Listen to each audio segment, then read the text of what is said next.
What's in my bag? Ang una is powder, oil control. Eto guys, may bagay man ako na hindi dapat pwedeng iwan sa bahay, dapat daladala ko araw-araw. Eto yun, be. Sabi ko talaga may paganito siya, parang ang cute niya lang tingnan, ganun. Kapag naiinitan kayo sa labas, guys, pindutin nyo lang yung power button para magamit nyo na.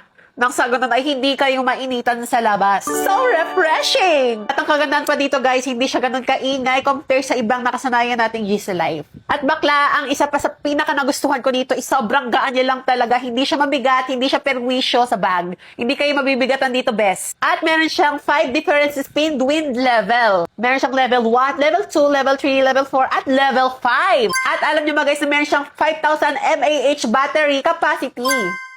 Sobrang tagal ko din itong nagagamit guys. Almost 28 hours ko na rin siyang nagagamit at hindi pa siya naluloba. Ayan guys, so sobrang gustong-gusto ko to. Meron siyang turn off here guys na kahit mapindot nyo to accidentally, hindi siya kusa magbubukas dahil naka-turn off na dito. Diba? Perfect! Kaya naman kung gusto nyo ng ganitong fan na tahimik lang at payapa, hindi maingay, na parang kuligleg na ko, i-check out nyo na yan sa yellow basket natin.